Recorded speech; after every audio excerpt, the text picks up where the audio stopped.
साथ में कुछ क्वेश्चन भी लिए है जो आपके सीटेट के एग्जाम में ऑनलाइन शिफ्ट में पूछे गए थे, और आप लोगों को देखकर लगेगा यार इतना आसान टॉपिक है। ठीक है, तो चलिए आज शुरुआत करते हैं वेन हिले के इस टॉपिक की। आज आपका टॉपिक नंबर 7 है। इससे पहले 6 टॉपिक मैं करा चुका हूं, आप लोग जाके देख सकते हो प्ले लिस्ट में मैंने डाले हुए। ठीक, और वही टॉपिक करा रहा हूं जो आपके एग्जाम में आने ही आने हैं। ठीक, तो चलिए करते हैं वेन हिले के जामिते चिंतन की स्टार्टिंग। जो बच्चे नए आए वो चैनल को सब्सक्राइब कर लेना और वीडियो को लाइक एंड शेयर बिना कहे यार आप लोग कर दिया करो।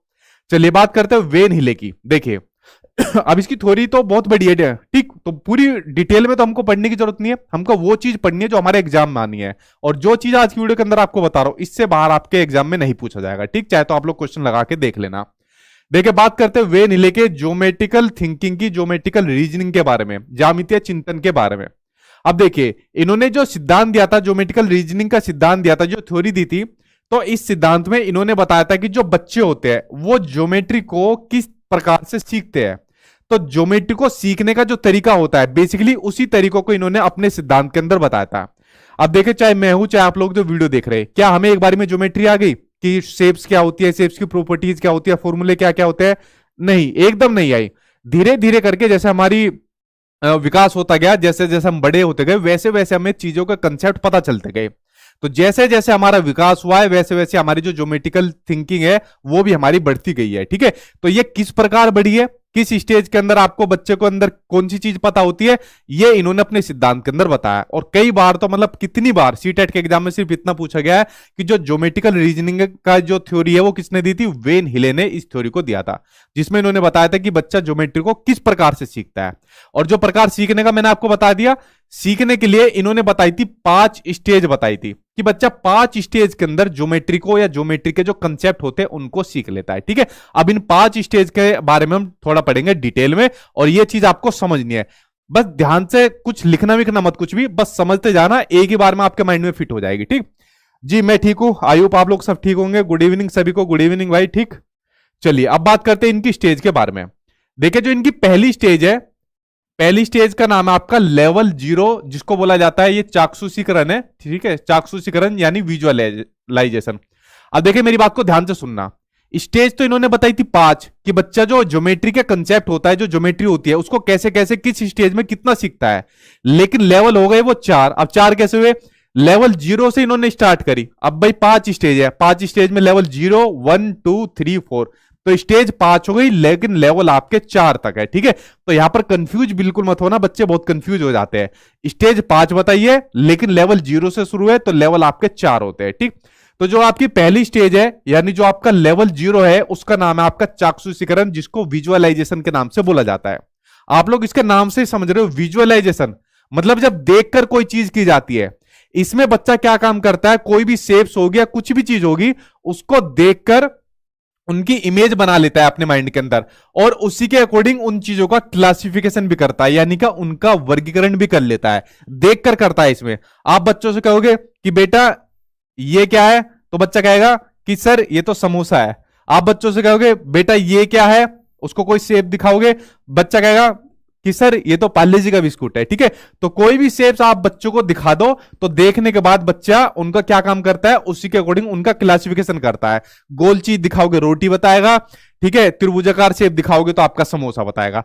तो पहली जो आपकी स्टेज होती है यानी जो आपका लेवल 0 होता है विजुअलाइजेशन, इसमें बच्चा चीजों को देखकर उनका क्लासिफिकेशन करता है। तो पहला लेवल आप लोग समझ गए। अब चलते हैं अगली स्टेज के अंदर, अगले लेवल के अंदर। अब बच्चा थोड़ा सा और बड़ा हो गया, अगली स्टेज के अंदर आ गया, बच्चा भी बड़ा हो गया।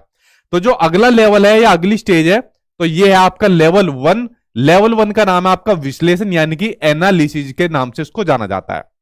अब इसमें बच्चा जो होता है, जो शेप्स होती है, जो आकृतियां होती है, उनके गुणों के आधार पर वर्गीकरण करता है। अब वहां पर बच्चा देखकर क्लासिफिकेशन करता है, लेकिन यहां पर बच्चा जो शेप्स की जो प्रॉपर्टीज होती है, जो गुण होते हैं, उनके आधार पर वर्गीकरण करता है।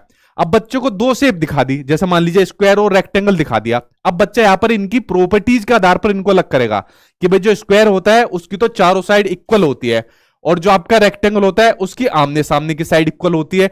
तो यहां पर इनकी प्रॉपर्टीज के बेस पर बच्चा क्या काम कर रहा है, क्लासिफिकेशन कर रहा है, वर्गीकरण कर रहा है। यहां पर बच्चा, जैसे मैं एग्जांपल भी आपको लिया हुआ है, वर्ग और आयत में डिफरेंस करना शुरू कर देता है। क्यों कर देता है? क्योंकि बच्चा इनकी प्रॉपर्टीज के बारे में जान जाता है। ठीक, तो ये आपका हुआ लेवल 1 जिसमें बच्चा एनालिसिस करता है। अब बच्चा थोड़ा और बड़ा हो गया, अगले लेवल के अंदर पहुंच गया। अगला लेवल है आपका इनफॉर्मल डिडक्शन जिसको कहा जाता है, और ऑनलाइन जो आपका एग्जाम हुआ था उसमें इसका दूसरा नाम ज्यादातर आया था जिसको कहा जाता है रिलेशनशिप के नाम से भी कहा जाता है। चाहे इनफॉर्मल डिडक्शन आ जाए चाहे रिलेशनशिप आ जाए, ठीक है, तो दोनों बात एक ही है। अब देखिए इसमें क्या काम करता है बच्चा, जो शेप्स होती है, आकृतियां होती है, उनके बीच में रिलेशन यानी कि संबंध बनाना शुरू कर देता है। लेकिन जो बच्चा आकृतियों के बीच संबंध बनाता है वो उनकी सिमिलरिटी के बेस पर बनाता है, ठीक है, समानताओं के बेस पर उनमें अंतर बनाता है। अब बच्चा अंतर कैसे बनाता है कि यार ये स्क्वायर है, जैसे अगर मैं स्क्वायर की साइड को, इन साइड को थोड़ा और बढ़ा दूं तो ये रेक्टेंगल बन जाएगा।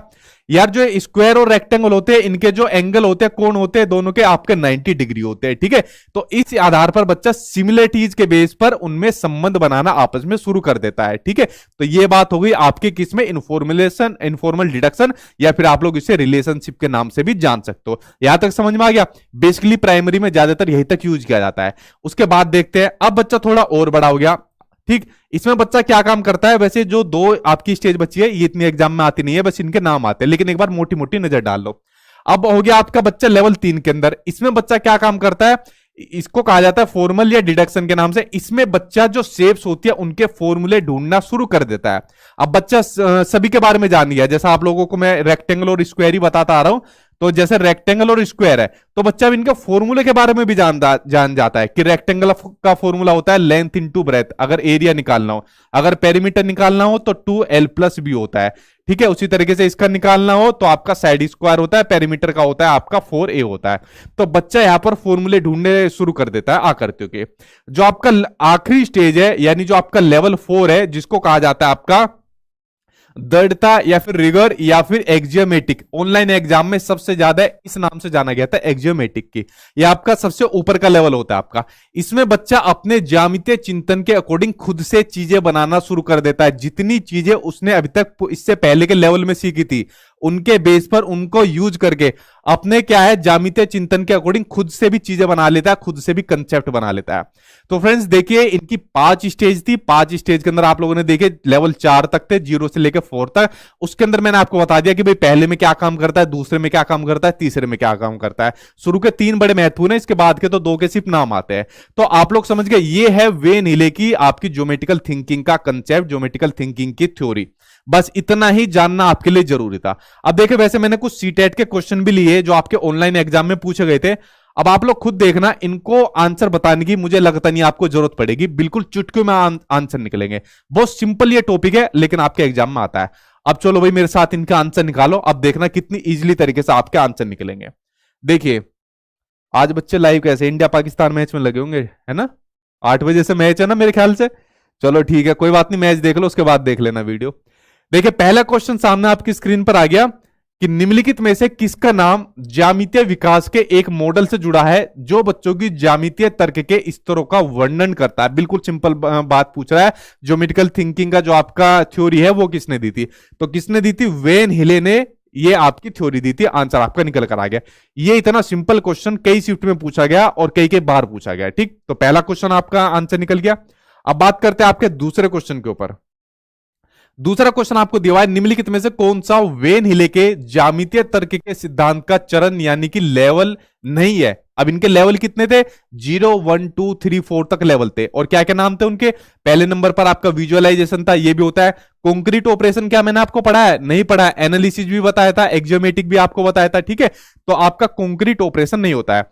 कभी कभी एग्जामिनर ने क्या पूछता है, आपके सीटेट में भी क्वेश्चन पूछा गया था, इनको सीक्वेंस में पूछ लेता है कि इनको सही सीक्वेंस में लगाइए कि भाई पहले नंबर पर कौन आता है। जैसे पहले नंबर पर विजुअलाइजेशन आता है, 5वें पर वो आपकी 5 स्टेज एक्जियोमेट्रिक आती है, तो इनको सीक्वेंस में भी पूछ लेता है। तो आप लोग इजीली सीक्वेंस में बता सकते हो।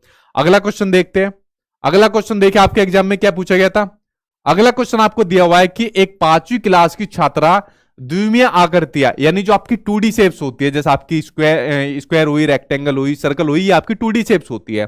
तो 2D शेप्स का उनके गुणों के आधार पर श्रेणियों में वर्गीकरण कर पाती है। तो ज्यामितीय विकास के वेन हिले सिद्धांत के अनुसार वह छात्र ज्यामितीय विवेचन के किस लेवल पर आपके स्तर पर वो आपकी है, ठीक है।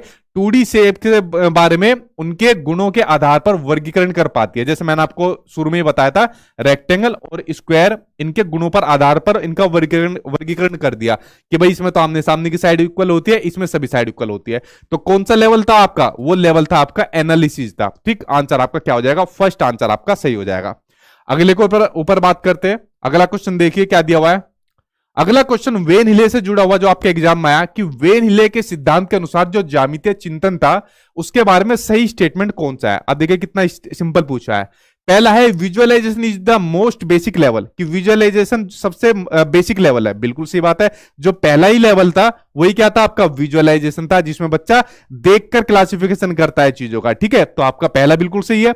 अगला है जो डिडक्शन लेवल है comes before analysis level, analysis level से पहले डिडक्शन लेवल आता है। बिल्कुल गलत। बताओ कमेंट बॉक्स में क्या आता है, अभी शुरुआत में आपको बताया था। अगला है relationship level come after analysis, बिल्कुल सही बात है। रिलेशनशिप लेवल कब आता है? आपके एनालिसिस लेवल के बाद आता है। तो ए और सी आपके आंसर सही है, ए और सी आंसर आपका सही है। ठीक, तो इस तरीके से आप लोग इसका आंसर निकाल सकते हो। आप लोग देख रहे हो ये क्वेश्चन सभी आपके ऑनलाइन पेपर में पूछे गए थे, जो पिछली बार ऑनलाइन हुआ था, और जो ऑफलाइन में भी पूछा जाता था वो भी इसी तरीके का होता था। तो बहुत सिंपल आपकी वेन हिले की जो ज्योमेट्रिकल थिंकिंग है। तो अगले क्वेश्चन की ओर देख लेते हैं। एक समस्या को देखकर एक बच्चा उसे त्रिभुज कहता है, ट्रायंगल कहता है, तो वेन हिले के ज्यामितीय विकास के सिद्धांत के अनुसार वह बच्चा ज्यामितीय विवेचन के किस लेवल पर है। अब बच्चों को हमने क्या दिखाई? एक शेप दिखा दी कि बेटा ये क्या है, तो बच्चे ने कहा कि ये तो समोसा है, तो इसको देखकर समोसा कह दिया। अगर बच्चों को शेप दिखाई कि बेटा ये क्या शेप है, बच्चे ने कहा कि सर ये तो रोटी है। ठीक है, और कोई शेप दिखाई, ये क्या है, बच्चे ने कहा ये तो बिस्कुट है। अभी मैंने शुरुआत में बताया कि जब बच्चा चीजों को देखकर, यहां पर क्या काम कर रहा है? समोसे को देखकर, जब बच्चा चीजों को देखकर उनका क्लासिफिकेशन कर पाए, ठीक है, उनके नाम जान पाए, तो ये होता है आपका विजुअलाइजेशन के अंदर पहली स्टेज के अंदर, यानी कि लेवल 0 के अंदर आपका होता है। ठीक, आंसर आपका निकल कर आ गया। चलिए अगले देखते हैं अब आपका लास्ट क्वेश्चन। उसके बाद आपका कोई क्वेश्चन हो तो आप लोग क्वेश्चन पूछ लेना। आज की वीडियो बड़ी छोटी थी, मैंने तो क्वेश्चन भी ले दिए ताकि आपकी प्रैक्टिस भी हो जाए।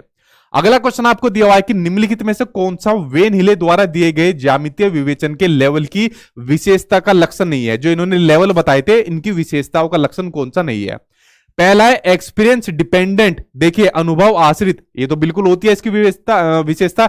जैसे जैसे बच्चे का विकास होता जाता है, ठीक है, वैसे वैसे बच्चे के अनुभव भी बढ़ते जाते हैं। विजुअलाइजेशन पर वो चीजों को देखकर करता है, उसके बाद प्रॉपर्टीज के आधार पर करता है, उसके बाद रिलेशन बनाता है।